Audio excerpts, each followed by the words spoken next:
بسم الله الرحمن الرحيم. waxaan kelmid ka oranayaa xukuumadan maanta jirta ee madaxweyne Siraayi madaxweynaha ka yahay waxay bariyaan dambe maalmahan dambe u dambeeyay la soo baxday inay xarig kula kacdo dadka birmageeda ee oday dhaqameedka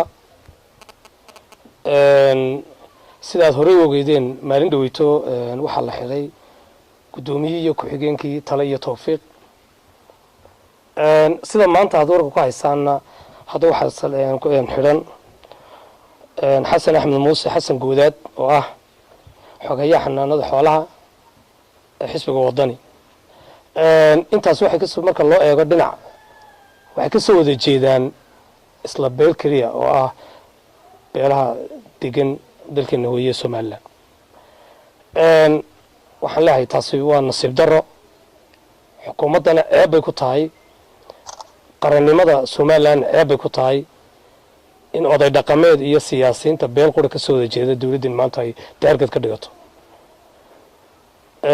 waxaan ugu baaqaynaa xukuumadda Soomaaliland waxaan ugu baaqaynaa inay si degdeg ah xorriyadda u siiso xogayaha xanaanada xoolaha ee xisbiga wadani habeen hore gurigiisa lagala baxay taasi oo markaad la xiriidho ciidamada amniga iyo wasiirka arrimaha gudaha iyo cid kastoo la xiriidha markaad weydiiso aad tiraahdo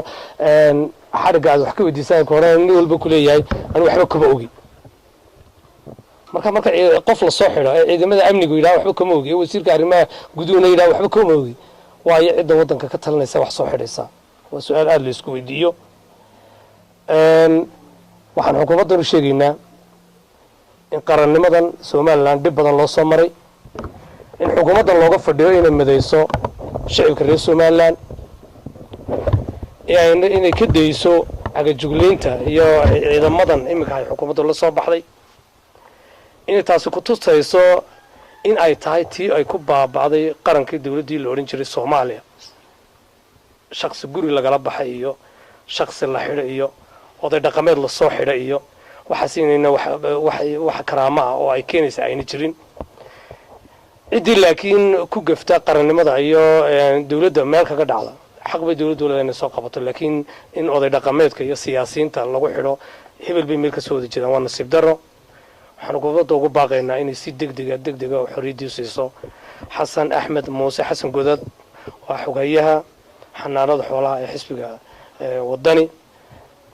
arrinta aad baan ugu xunnaa waxaan leenahay xukuumadda si degdeg ah xorriyaddeeda u siiyo. Wassalaamu calaykum.